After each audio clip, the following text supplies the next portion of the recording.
On this episode, we show you how to drain your oil and refill it. It all happens now on Mike's Motorworks.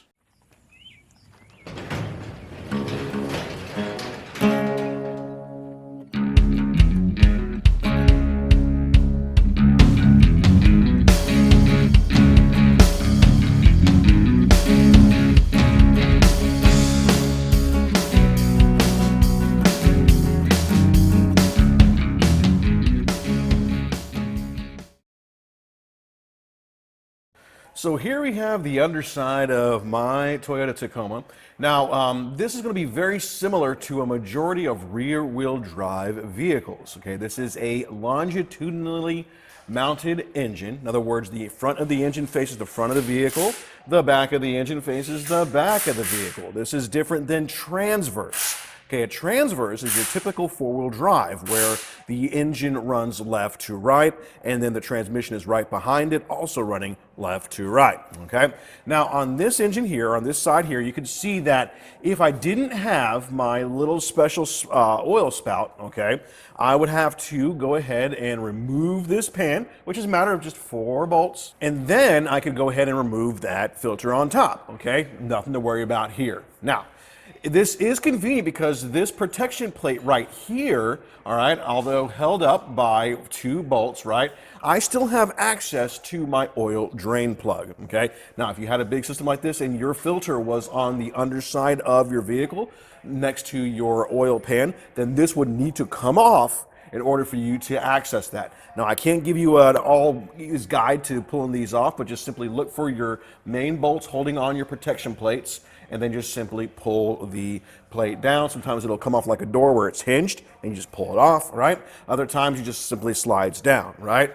Other Europeans will also use little plastic and or metal guards up underneath there so that you can access the oil pan as well. So under my truck, we had a typical application for a longitudinally mounted engine and transmission. In this case, we could see that we're dealing with a transverse. As you can see here, the front of the engine is on one side, the rear of the engine's on the other side, right? And there's a couple of quick things to note under here. One, the oil change or the oil drain location might be a little bit different when you get underneath the vehicle. And then two, as I told you earlier, right, you will see on the cap the weight of the oil. And this one mentions that Dexos cleaning system we mentioned by the oil rack on the inside of the store there, right? So in this big application, you would use 020 oil and make sure it is Dexos rated. Alrighty, again, you got a transverse mounted application here. Now there are times where you'll be dealing with a motor that is longitudinally mounted, but it will still be front wheel drive. That'll be for applications like on certain Saabs, certain Subarus, so on and so forth. So here we have our oil drain plug, all right? And we're gonna go ahead and I'm gonna put, take this off. It's gonna be a matter of right, tight, left, loose. I'm gonna twist this left, right. I'm gonna use a pair of wrenches, not pliers, but proper set of wrenches on this, right? And I'm not gonna use a drill. I'm not gonna use an impact gun. I'm gonna do this by hand. Additionally, when I put this back on here, I'm gonna do it by hand. I'm gonna try to get what I can to see in there with the camera, but because of the amount of oil and splash, I may not be able to film all that for you, or you may not be able to have clear line of sight as I'm doing this, but we're gonna give it a shot anyways. Now, because I have the oil plug a little bit recessed behind this steering cross member here, and the suspension cross member, the chassis cross member, I am going to have to use the standard socket, right? So again, make sure we are set for right, tight, left, loose. So let's go ahead and get that up on there, right? And because of the heating process, it has tightened up just a little bit, the heating and cooling. But we should go ahead and be able to pull off the bolt. Should be a little warm, so I'm going to try to avoid the oil on the hands here. All right, we're tight enough where we can get it up. There it goes. All right, we'll let that drain, then we'll pull the plug and take a look at the plug, because that's really important. But here we go. Yep, car's leaking. Now, if you're looking at that oil going, man, that oil is kind of black there. Well, yeah, that is the nature of synthetic oil. Synthetic oil, as it begins to break down, is more prone to showing that black or carbon color there, as opposed to the conventional oils, which tend to be a little bit more brown. But when you put them in, you can't see that breakdown process as time moves forward, right? But just because it's black doesn't mean it's bad, all right? That used to be the old thing from back in the old days with the conventional oil. Not so much anymore, especially with the synthetics. All right, we're going to take a look at our oil plug, and as you can see here, there is no residual oil filings, etc. I don't see any shiny oil on there. If I can get this thing to focus in right, holy moly, it does not want to focus in here today. So I do not see any of that metal in there, so we are good to go. I can put this back in. I'm just going to give it a quick wipe down with the rag, and then we'll get ready to put that back into place. Now, in the event I did see metal filings in there, some of the things I would be concerned with are my bearings and other things that can show wear, because metal filings inside is never a good thing, all right? And that's why they have started to add that magnet on top of the oil plugs to help mechanics diagnose possible trouble, all right? So if you by chance see oil or see metal filings on there, that is a bad thing. You want to go ahead and complete your oil change, but have your engine checked out immediately by a trained mechanic. All right, so again, when tightening this thing back down, all right, we're going to go ahead and do it hand snug, not super tight. Again, we don't want to try to arm wrestle this thing into place. A gentle snug should be sufficient, all right, and that'll do. And of course, we'll give it a quick squirt with some brake cleaner. I'm going to back the camera away before I do this. All right, quick squirt with some brake cleaner to keep the area clean. And there we go. All right, I made mention before about the oil filters being underneath the vehicle, all right? This is underneath John's vehicle. This one has the V8 swap on it. And you should check that swap out on other videos. And we're checking out a leak that we noticed near the rear main seal, and we're giving that a quick diagnostic. But back on point here, you can see here that this is where you'll typically find your filter, all right, on your typical longitudinally mounted motor, right, with the bottom filter. Summarizing what we've done thus far, we have, one, checked out all the fluids on top, make sure our fluids are topped off. We have checked our air filter. We have went ahead and changed the filter on the top of the engine. We have drained all of the fluids. We have checked to see if there's any filings on there, and all the oil, not the fluids. We changed the oil. And now we are ready to go ahead and fill this thing back up with the recommended oil, which is 5.5 quarts. Now, I'm going to go ahead and use a funnel for this, all right? And I'm going to go ahead and give this a quick squirt with some brake cleaner to kind of clean up the inside, because you don't want any of that dirt, debris, etc. inside the engine itself. I'm going to give that a good cleaning, and we're going to go ahead and fill this thing back up to recommended spec. We're going to fire it up, and then we're going to check our levels. So I've already have the oil cap removed, so I'm going to put this right into that oil spout itself, and we're ready to receive oil. Now here's a little tip for you. Have you ever seen this logo right here? See if I can get that to focus in on that.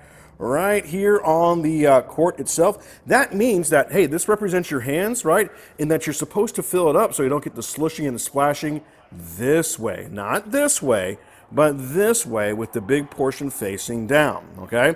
And that helps prevent the whole glugging, slushing effect and what have you. So we're gonna go ahead and fill this up with the recommended 5.5 quarts. And like I said before, we're gonna fire this thing up.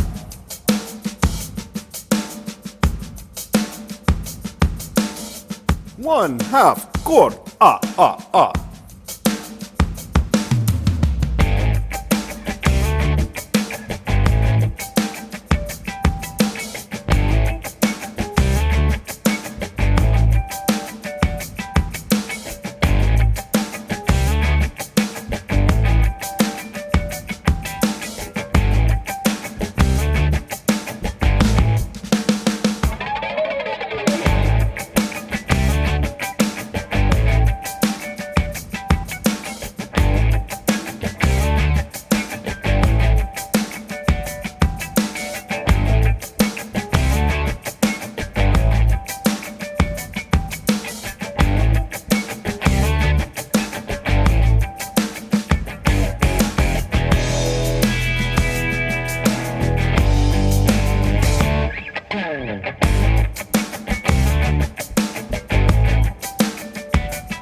all that's left now is to go ahead and fire our engine up, do our final checks as far as make sure we got the right amount of fluid in there, make sure the pressure is reading okay, reset the oil light, and we are good to go. First thing I'm gonna do is I'm gonna fire it up, make sure that we have the right oil pressure there. Let it run for just a quick second.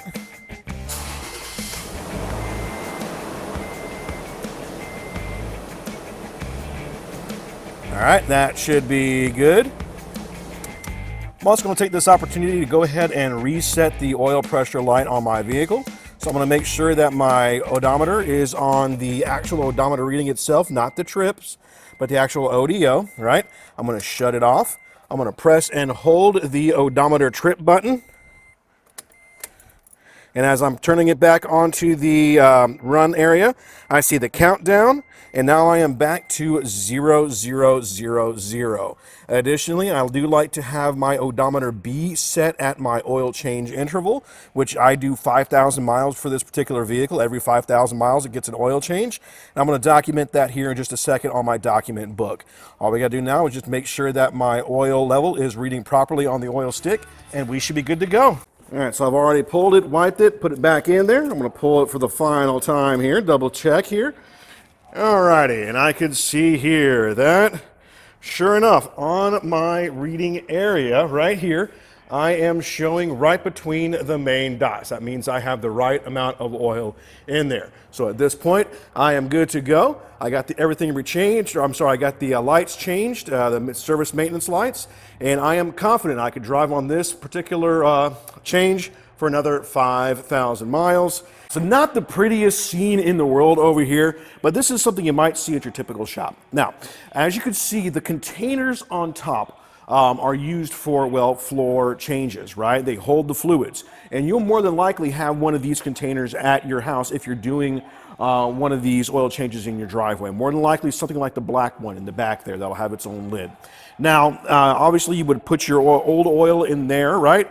And it used to be that you can go to any mom and pop mechanic place and say, hey, can I dispose of your oil? They're like, sure, go ahead and just dump it in the back there, right? Unfortunately, those days are gone because of various rules in regards to cross-contamination, so on and so forth. Additionally, the oil prices are currently down, so a lot of places are having to pay to have their oil disposed as opposed to being paid to pick up their oil. Of course, that has to do with market fluctuation, demand, so on and so forth, right? So what do you do with your used oil and fluids when you're done with them? Well, we recommend going to some of the advanced auto parts stores or AutoZone or any of the other big dealers and ask them, hey, where can I dispose of my oil at? And they say, hey, you can bring it back here, dispose of it here, or we know a place, right?